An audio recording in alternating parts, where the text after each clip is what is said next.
Now we're gonna have the greeting remarks from our provost. Um, our provost is showing support with this series of talk. Hello, dear Provost Mangino, how are you doing this in this time? I am gonna make sure that you can hear me and you can talk.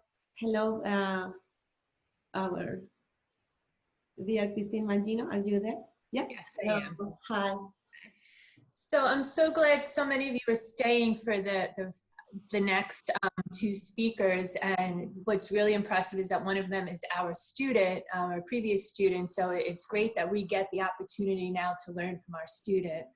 And I want to thank Carmen especially, but the entire science department for always having the most topics, the timely topics and content for all of Science Days. But this year, especially almost a month ago now, it was probably more like 6 weeks ago, Carmen had this plans for an on-campus event, and we decided that it was not, we could not do that in person, and so I'm so happy that we were able to have it come back, come now to share this information with you. And it's incredible amount of work on the science department, and again, especially Carmen's part, to have this happen, to figure out the technology, to get the speakers.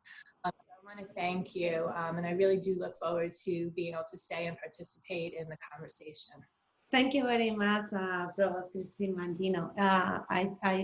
I think it's a moment for all of us to be together and work for our community, and I think that that's the inspiration for all of the professors, that we are all working in distance learning, and I hope that all of you understand our difficulties as well, and are a little bit, we are trying to be as flexible as we can with our students, and I hope that they understand also that we are not used to this environment either. Of course, this inspiration also comes from our dear Jaime Luján. We felt moved for his loss, and also I think that we as professors, all of us, we have I don't know, it made me feel that at this moment we have to come together to support our students and our faculty and our community, because there's so many misleading information coming from the media, and there are so many aggressive comments coming from some leaders, and that's why we as a community for professors in the Bronx, we need to support our students and let them know that we are here for their academic support, but also for them to be healthy, to take care of themselves, and as always, Jaime Luján did, that he was always supportive with our students, so we are continuing doing that, and I hope that you understand our limitations. So thank you very much, Provost Mangino, for supporting this event and for making it possible. So in the second part of this event, we are going to have, I have to share the screen.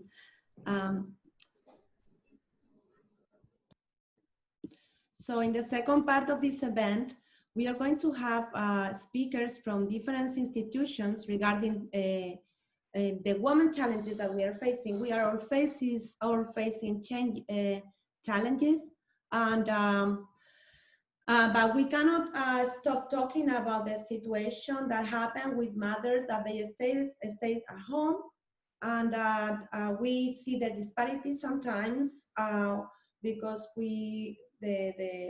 it's still the mother's jobs. Sometimes it's still the mother's job to take care of the kids, and sometimes the parents are not as involved. And at the same time, we have to perform professional to a high level, because since there is a disparity in general, we have to make it 3 times better than the men. And that's my point of view, and that's what it has been many publications regarding to this disparity. So in any case, I am not going to be talking about that. I'm gonna let the expert to speak. Dr. Sara Martucci, who is an assistant professor from Mercy College, she's doing a project specifically on that, on mother stayed at home during the lockdown.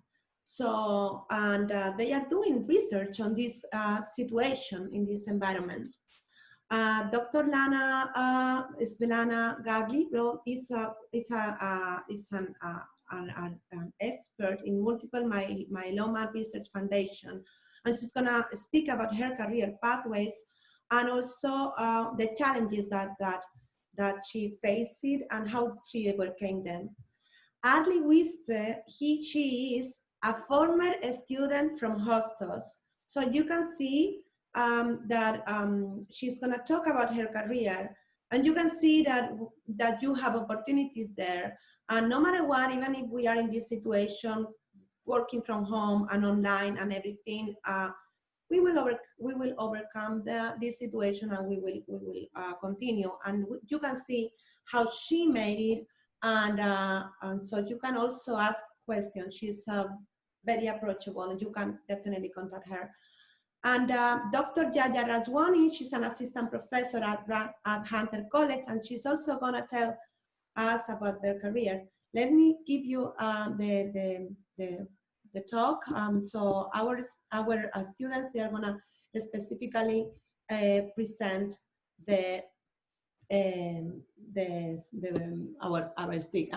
so our students are gonna present the bio of each of our please, Sadia, of our presenters. Thank you very much for all of you to be there, and thank you for to our speakers for this wonderful presentation. Please, Sadia, are you gonna start with the presentation of Dr. Martucci?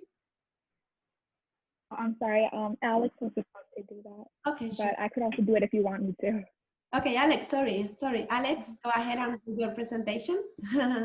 Yes, hi. First of all, I want to appreciate for your opportunity to give us to attend this event. It's really amazing. Thank you so much. And first of all, I'm gonna present the Dr. Sara Martucci. So Dr. Martucci is a professor of social and behavior science at Mary College Bronx campus, where she has received a grant from the Howard Hughes Medical Institute to improve equity and inclusion in college classroom. She graduated from the CUNY Graduate Center with PhD in sociology in 2018. Her dissertation focused on the everyday effects on the gentrification for the New York City residents. Her current research project is examining the lives of working mothers during the COVID-19 lockdown. Thank you. Thank you very much. Thank you very much, Alex. I'm going to give the word to our speaker. Hello, dear Dr. Martucci, are you there?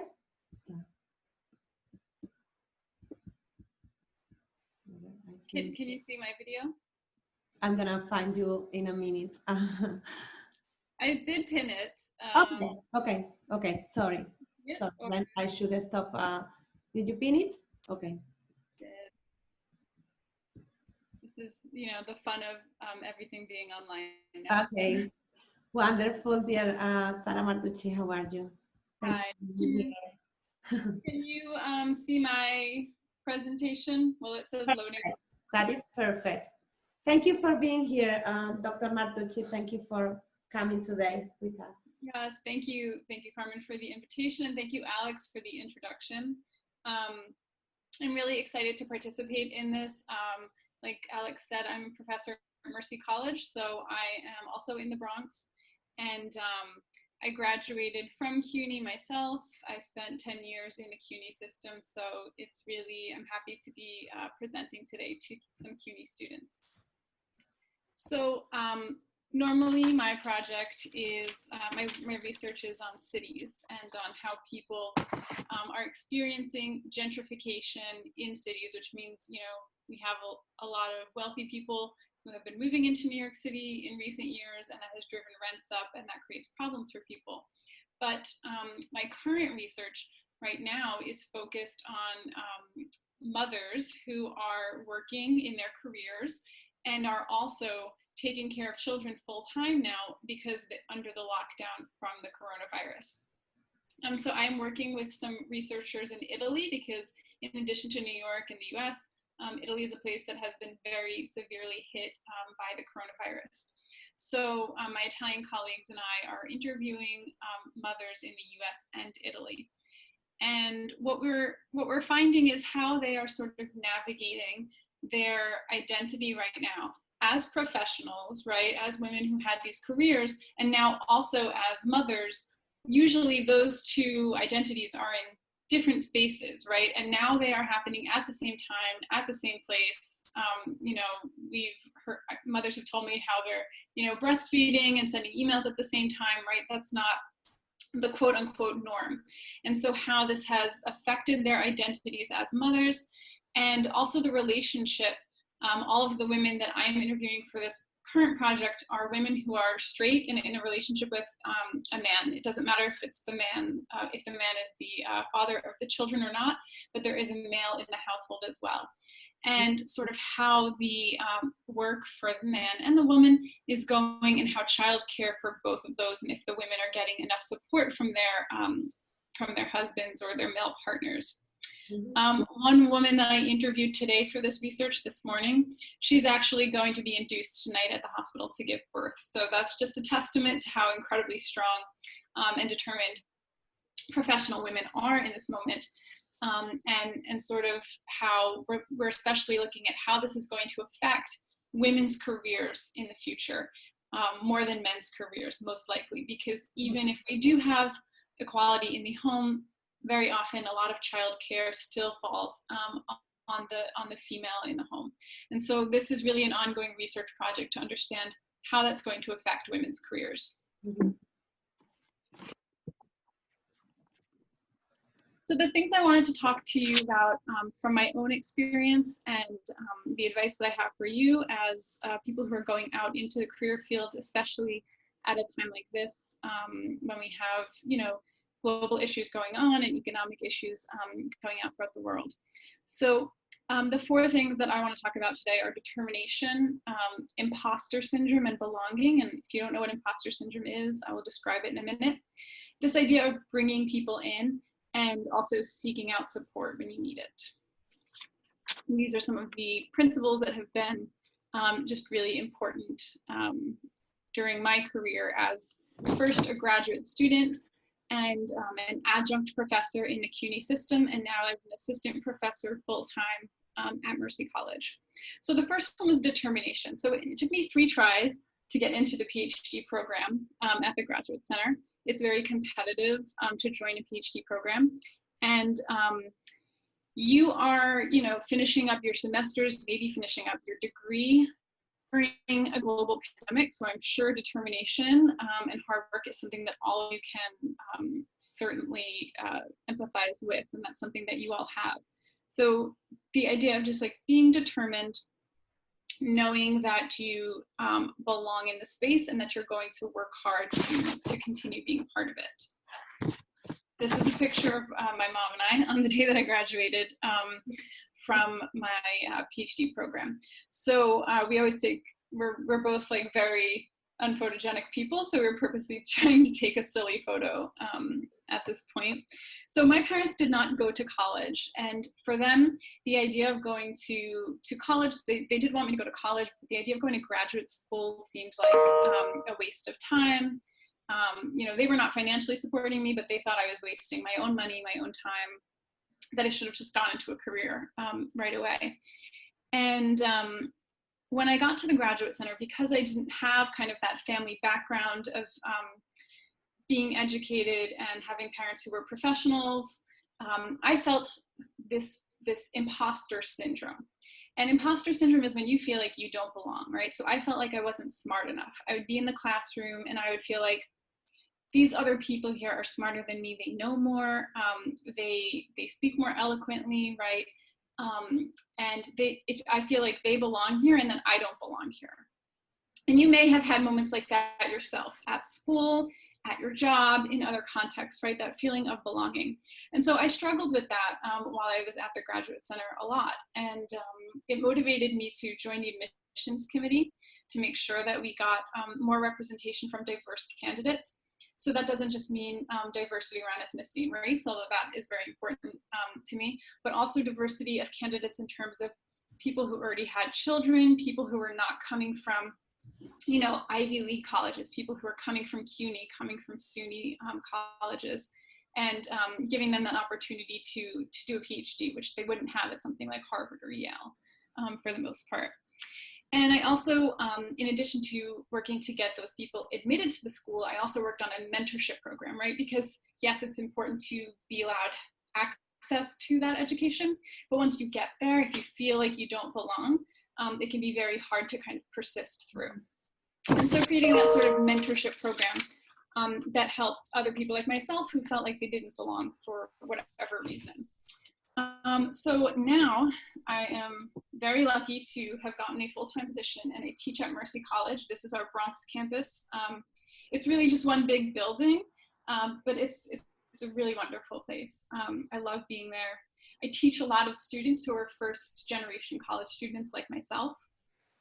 And I also teach a lot of women of color and people who grew up in the Bronx and people who are either full-time employees or mothers or both, right, or caregivers.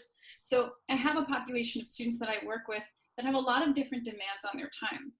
And something that feels really important to me as part of my job at Mercy, I'm not sure if you can see all the students or if some of them are blocked, but something that feels really important to me now that I feel like I have made it in my career and I'm in this place that I want to be, is bringing the other students who are, you know, in undergrad right now, bringing them up and making them feel like they belong in academia, or supporting them in the different careers that they want to go into. And so these are 6 of my like all-star students. I brought them to they did a research project with me. They all submitted their projects to a conference. They were all accepted to the conference. And we were able to go down to Philadelphia together in February, just before the lockdown started, and they were able to present their projects and really feel like this space in academia, especially a space that is very often dominated by white men and white people in general, right? They could feel like they are also belonging in this space and that they have the mentorship to help them feel supported and feel like they belong there. And so the last thing I want to leave you with is this idea of seeking out support. So this is something that I was very shy to do when I was first starting the PhD and starting this career in academia, right? But I really, really encourage people to do this. When I get an email from a student asking me for help with something, or saying that they want to, you know, learn more about research or teaching, it gets me really excited, because I know that student has some of the same passions that I have. And so I really encourage you to seek out the people who have the career that you want to have, right? Go find those people. We have the internet, we have Google, you can find them very easily. I craft an email rather than write an email, because especially since all of the communication we do is texting and Facebook, social media, it's very informal. Craft that email, spend some time on it, right? This is you introducing yourself to someone who someday might help you get a job, or be like a constant source of support as you are in the job market. So you want to make sure you take the time, you proofread that email. You might ask someone to read it for you, right? Maybe a professor who you currently have, or the career and professional development staff at your school. And then reach out to that person and really ask them for advice, or tell them that you want to hear about their experiences. Just that kind of like informal learning is really important, and can be a really valuable piece for your career. And I saw that one of the questions was kind of, what can you do right now in terms of planning for your career when we are having internships and research offers canceled and stuff? And that's something that you can do right now, is reach out to people. We're all bored in our homes, right? So other people will be happy to, you know, spend some time supporting and talking to you about that as well. And I didn't put my email down. Sorry, I did. But you have it to share? Okay, because yeah, I would. Don't worry, I have Yeah. I think that you said very important, you give very important advice, definitely related to seek support, belong to CUNY. I think that that's a feeling that most of our students, they have, that they belong to this institution, but then they have to be prepared to go outside of our institution. We are not going to be always there with them. So I think that that's a very important point, and thank you for giving that. We're gonna have a conversation later in the panel with all of us, but thank you very much because you also raised some very important points that we have to consider. Thank you so much, Dr. Martucci. We're gonna go with our next presenter, and María or Alex, María Sadia, who is the one presenting the next speaker? I think it's María. Are we presenting Dr. Gavrilov right now? Okay. We are going to present Dr. Gavrilov. So, give me 1 second. I don't know if I share the screen with you. So let me get to that point. There you go. Okay, so here we are. As our student from Hostos, Sadia, is going to introduce Dr. Gavrilov. Yeah. So we'll be talking about Dr. Gavrilov today. So she was born and raised in former Yugoslavia, where she earned MD degree at School of Medicine University of Belgrade, PhD studies completed at Albert Einstein College of Medicine, Bronx, New York. She's a postdoctoral training at Columbia University Department of Genetics and Development. She's a postdoctoral, she did a postdoctoral training at MSKCC, Developmental Biology Program. She was senior scientist at MSKCC before accepted position manager prevention at the Multiple Myeloma Research Foundation. Wonderful. Thank you very much, Sadia. We're going to have Dr. Svetlana Gavrilov. Hello. Let me see if she got connected. I don't know. Probably she had problems with the connection. Sorry. Arly. Oh, I don't know what happened with our next speaker. So I think that we're gonna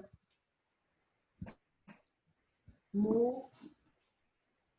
Let me see. We're gonna go with Jenny. Jenny, are you there?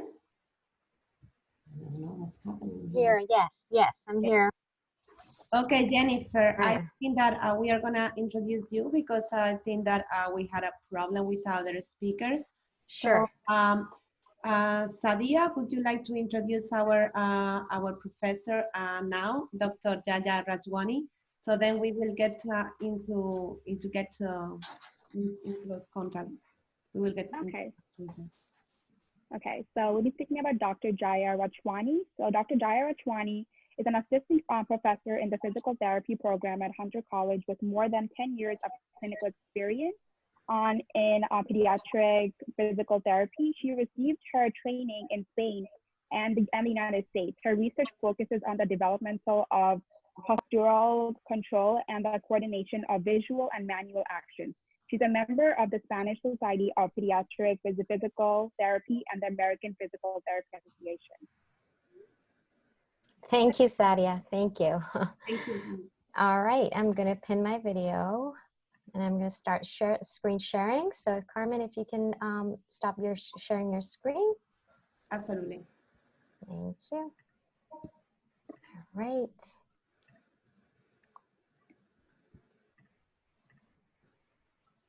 All right. So is everyone seeing my, that's yes, not the screen I want to see. Yes. Hold on. That's the screen I want to see. All right. There we go. Yeah? Yes, that's perfect. Okay. And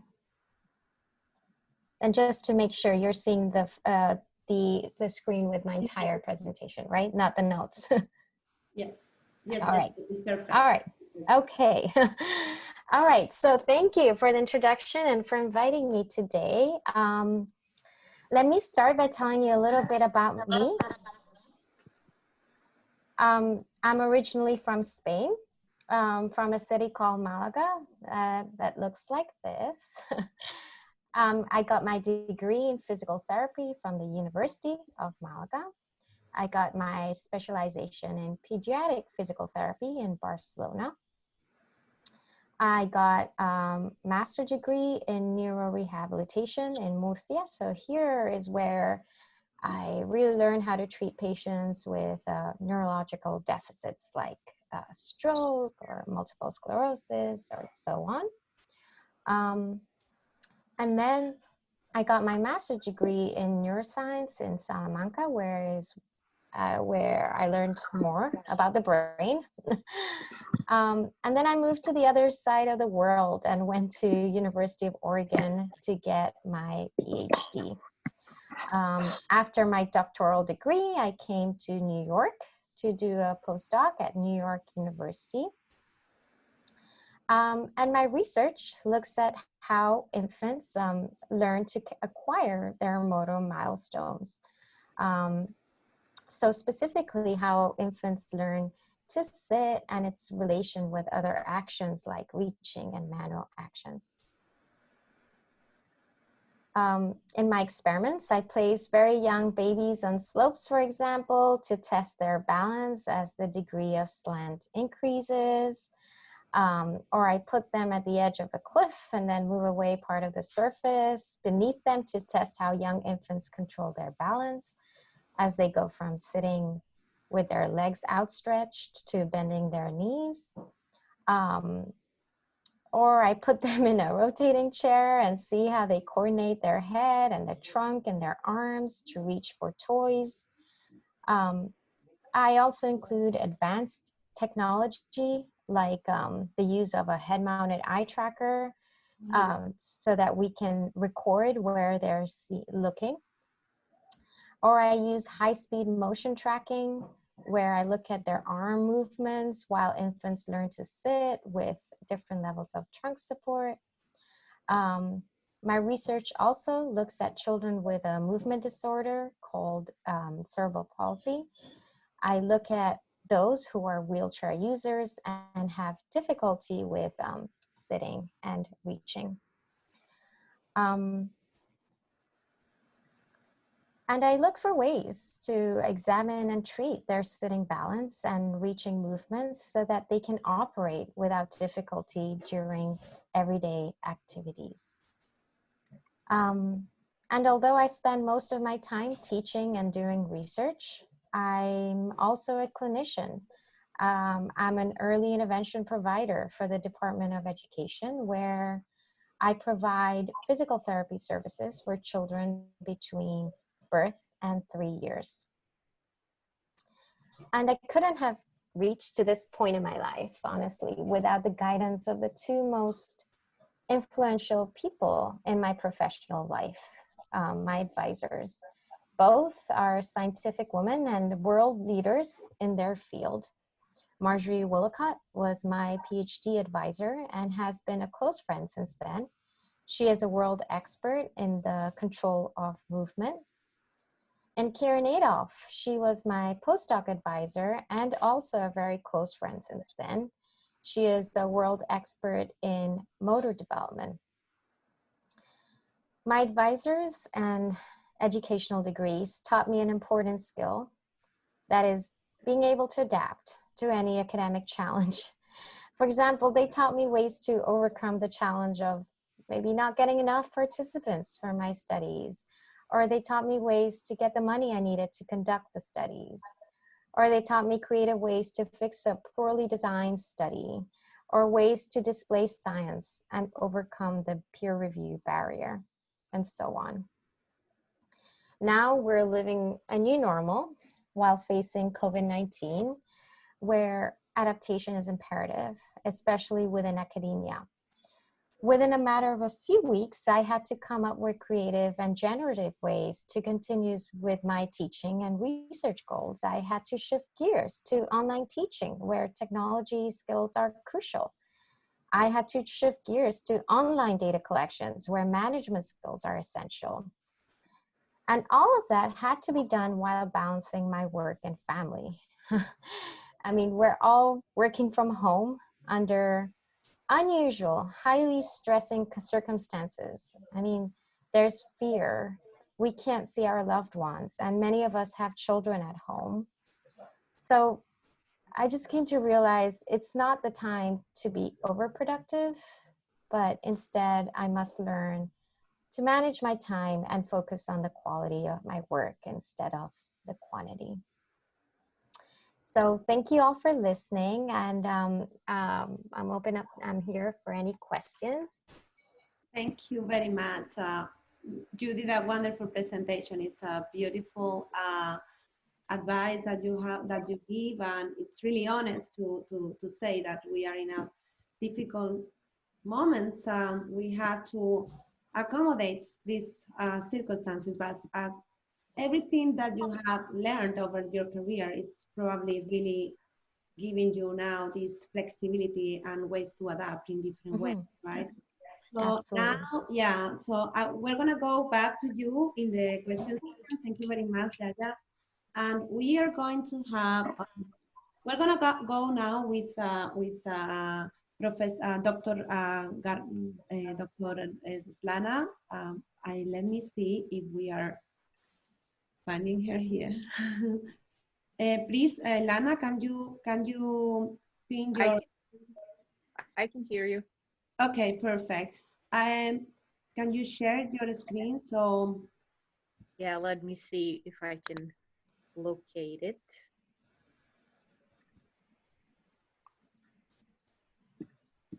Let me see.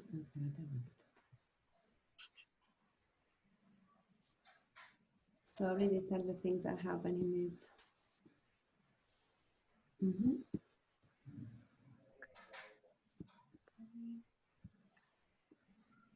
Okay. If you need more time, don't worry. We can. You are. I'm good. Okay. I'm good. I'm between calls. Yes, we are all trying to accommodate these circumstances and all our meetings, right? Yeah. So, can you pin your video clicking on your right corner? Yeah, I'm trying to open it. Just a sec. Okay, I'm doing it for you. Hello, I find you. Thank you very much, Dr. Gavrilov, to be there. Sorry if I'm not pronouncing your name properly. We have here, as we said before, Svetlana Gavrilov. She's a research project manager in prevention at the Multiple Myeloma Research Foundation. We just had your introduction, but I didn't share the screen for that, so you were not able to read this. Okay, you can share the screen now. Yeah, let's see if I have it. And okay. So this arrow, this green arrow in the bottom. Yeah, I know. It's just that it's slow. Do you see my screen? Yeah, I see your screen. You can just post your PowerPoint there. Okay, let's see. Oh, I just had it.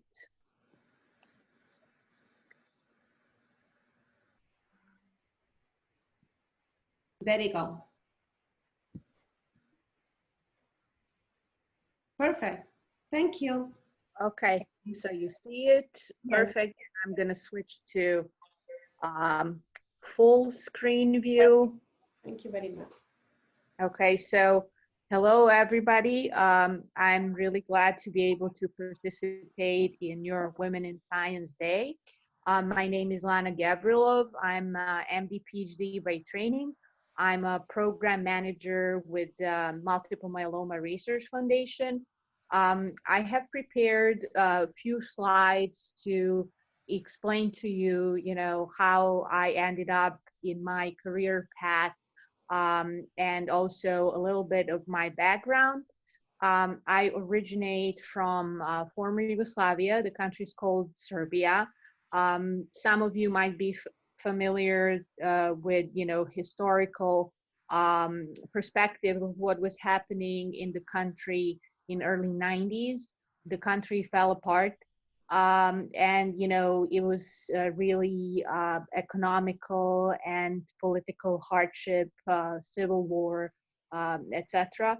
So I was literally finishing my medical school at that time, and the question was, where would I go next? And I decided to emigrate to New York, where I was accepted into PhD program at Einstein. So I'm a little bit, different from, MD PhDs that basically complete their MD and PhD degree in the US in one school. I finished my medical degree first, and then I finished my PhD degree at Einstein. After Einstein, I went to Columbia, where I did my first postdoctoral training. After Columbia, I went to Sloan Kettering, where I did my second postdoctoral training and stayed as senior scientist there. And from Sloan Kettering, I have moved into my current job as a program manager with the Research Foundation. So I used to wear many different hats. When I was at Einstein, I studied stem cell biology and cell differentiation. So I provided this little cartoon of Waddington's landscape, and how pluripotent stem cells can change their fate as they're differentiating. My background is also in mouse genetics and developmental biology, and these type of projects were the projects that I was pursuing when I was at Columbia and Sloan Kettering. And then in my current role, I'm kind of like using all these experiences and knowledge from various research areas together with my medical knowledge and being able to speak the doctor language, clinical language in my current role. During this time, and as I was training, I realized really early that it is important to have appropriate role models. And my postdoctoral mentors were both females, established scientists in the field of mouse genetics. I think that is also partially what drew me to this field, is that it is one of the areas in science where there are a lot of very successful women.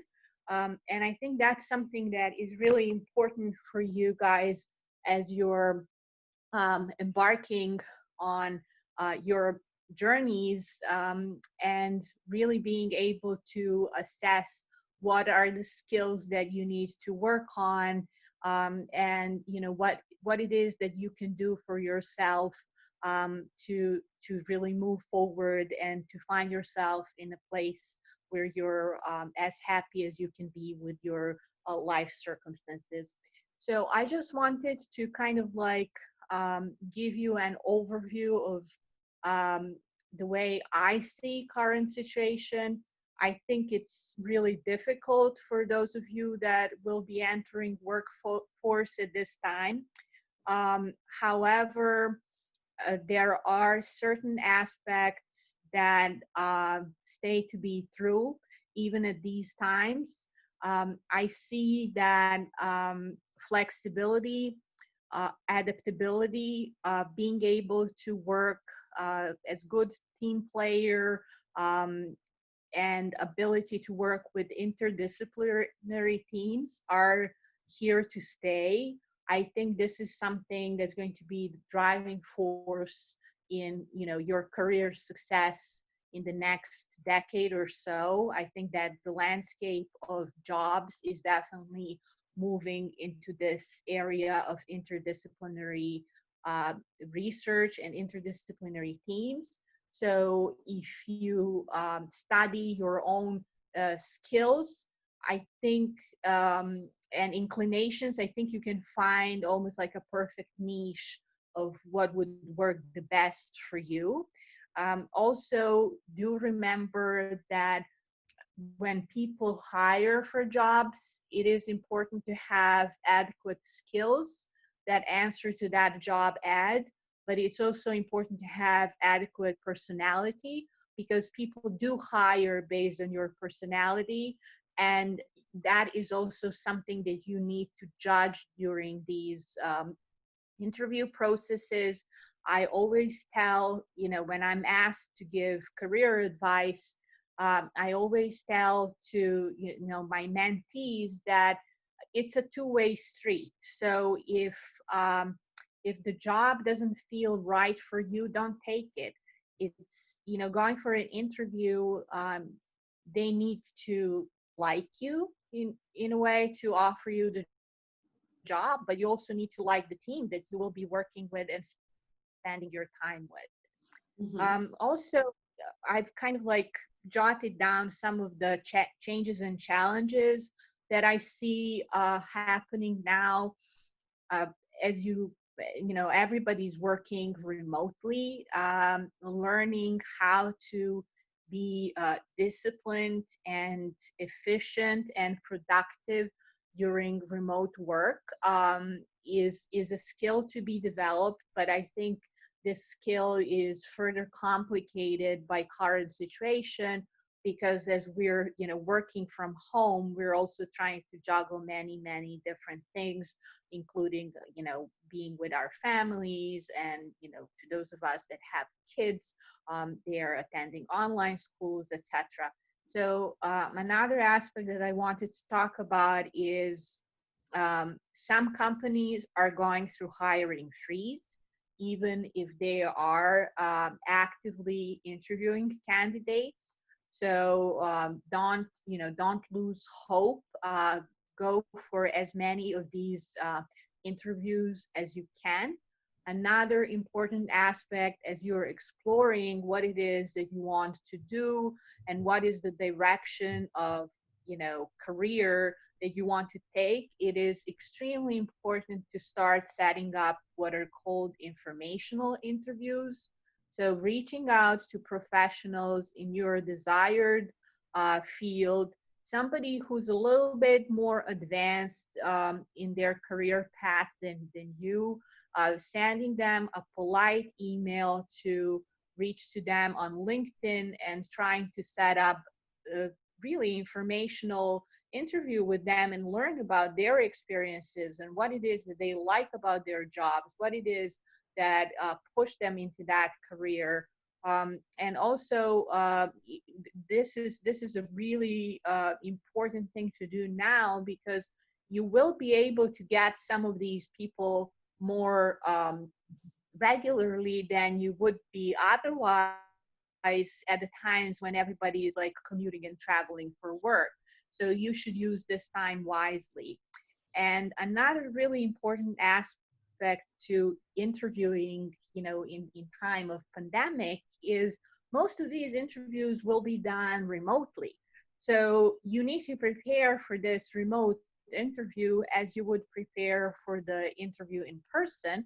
And another extremely important aspect to this remote interview is how do you behave during these interviews? Where do you sit? How do you see yourself in camera? Are you extrovert? Are you going to wave your hands in front of the camera and really make everybody agitated on the other end? Things like that. So prepare. I cannot stress that more. And at the end, I just wanted to kind of like cover challenges that women in science face and how to overcome them, depending on where you come from, what is your family situation, what is your background, sometimes it's really hard to find appropriate role models, and you should really reach out to people that you believe can be your role models, that can be your mentors, that can be your career coaches, and are really willing to support you and advocate for you.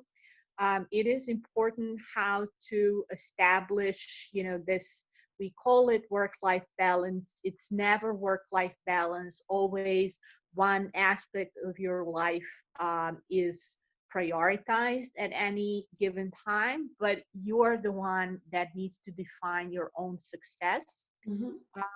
Sometimes women face lack of growth opportunities. You need to seek the environments where you can grow. Women tend to have really poor negotiation skills. So this is something to be addressed. And you really need to start learning how to negotiate, how to advocate for yourself, but also how to find win-win solutions in your career. Thank you. That is a very interesting presentation. It raised so many points that we can discuss over the meeting. Thank you very much. I don't know if it's okay. Yeah. Thank you very much for your presentation. Can you stop the sharing the screen? And Yes. Okay, great. Because Are we that good? was Yeah. the delay that we were facing. So thank you very much for this intervention and for giving us your analysis of the situation and the different challenges that we as women will face. We can talk about that a little bit later in the panel discussion.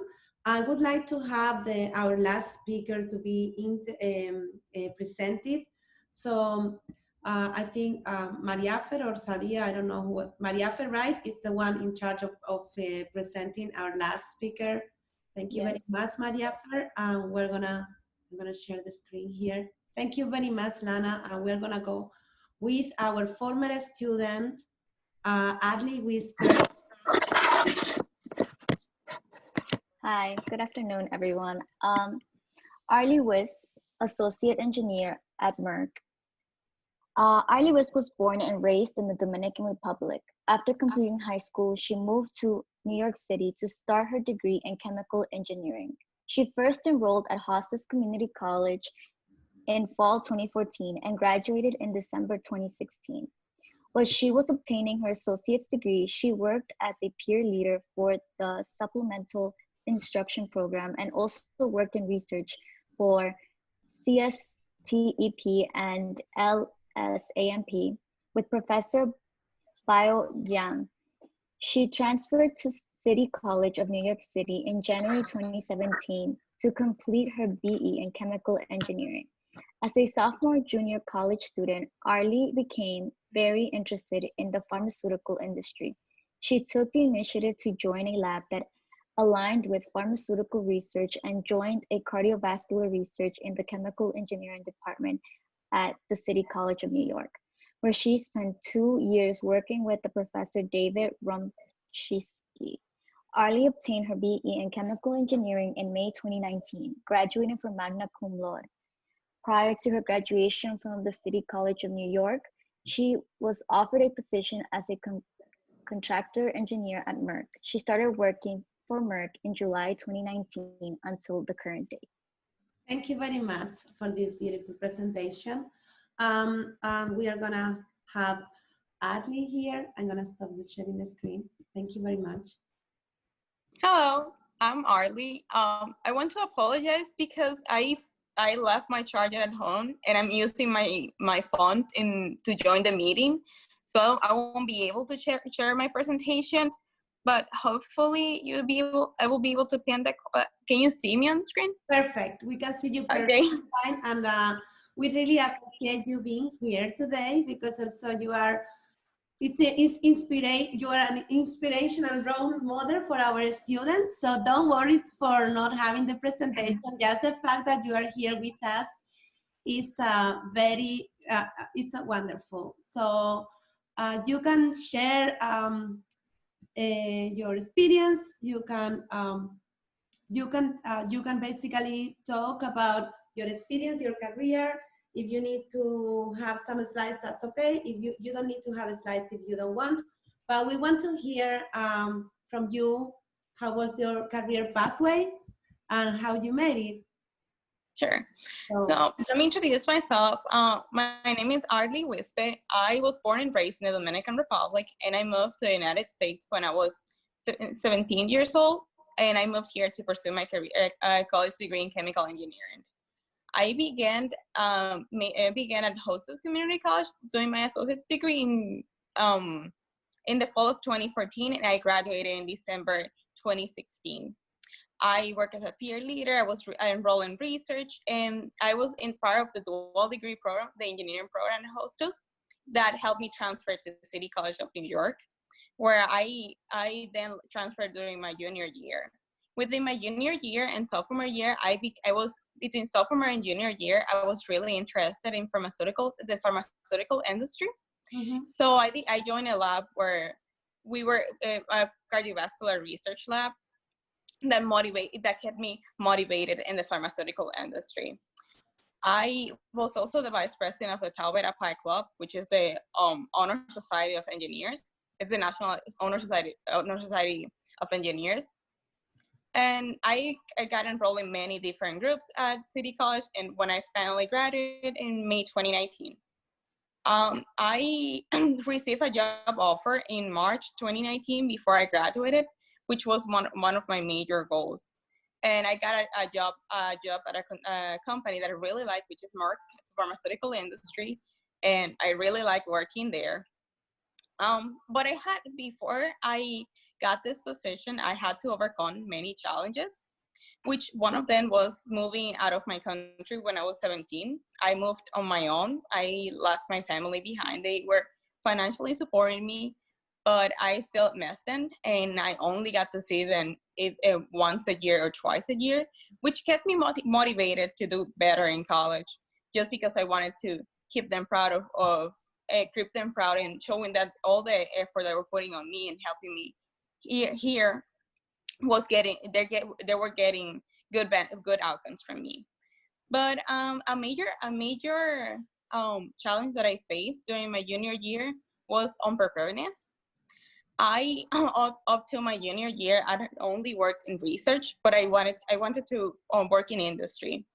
So I decided to apply for jobs in industry, and I took the wrong approach, and I was only applying to jobs online, and I later on realized, but it was too late by the time I realized that wasn't the right approach. And because of that caused me not getting an internship that summer. But failing to getting an internship that summer kept me motivated to do better for the next. The next. Can I interrupt you so we can? Sure. So when you said that you did online, that you didn't do it online, or that you only did it online, what do you mean? You were sending emails, you were applying to position or doing the submission, or what were you missing there that you could have done better? If you yes. Sure. Yes, if you go back and you're thinking, maybe I should have done that and I missed that opportunity, or a deadline, maybe that's probably a deadline or something like that, or a CV, or I don't know. What do you think it was not proper? But I think that no matter what, let's look at your CV. I really think that you have done all of that perfectly fine, okay? So you just got a position as at Merck. I know people that they have a PhD and they are not able to get a position at Merck. So I think that you did a pretty good job there applying to positions. I mean, can you explain that, how this happened? Sure. Yeah.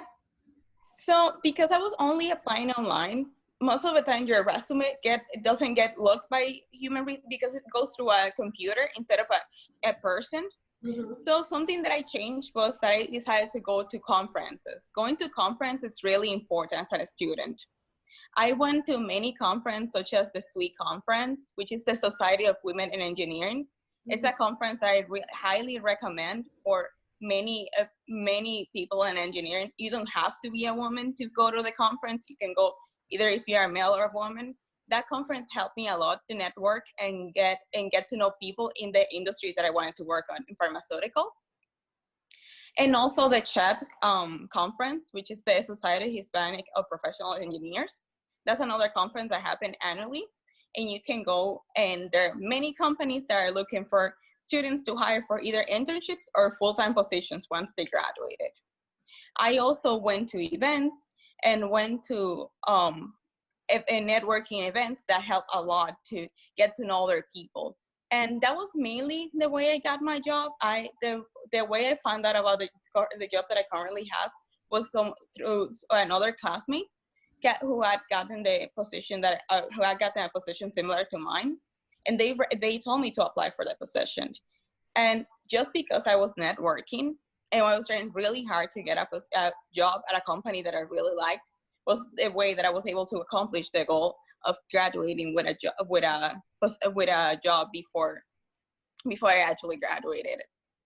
Mm-hmm. So that's one of the main takeaways that I want for like how I've gotten this far since I graduated. Is that I tried really hard to get that position, try networking with people in the industry, and kept trying really hard. Coming from a community, I really enjoy being at Hostos Community College. I feel that many of my friends that I met at Hostos Community College and the professors that I had prepared me for this journey and prepare me to confront the world and see things differently and have different approach, and not let a failure just set me back, but just kept me motivated towards my goals. Mm-hmm. I think that I totally understand now what you mentioned related to just online application or putting yourself out there, right? Yes. So basically what you refer to is that you put yourself in an academic environment that is something that is brave to do, and it's very it's challenging, it's brave, and I think that definitely going to a conference, to a meeting, put you in a different situation, definitely. But also, you understand the environment better. Also, it's not only that getting to know people, from my perspective, is like getting to know people gives you also the idea of what are they looking for. So then you can shape a little bit your CV. Basically, you can work a little bit on your weakness and then get prepared at the level that industry is asking for. Probably is something that probably you would not expect. I don't know, something different from what you expect if you are just applying online. So definitely get advice and getting mentorship, and also that's also why I'm preparing these events, because that's a way for you to have the experience of getting to know professionals from different fields and expanding your network of contacts.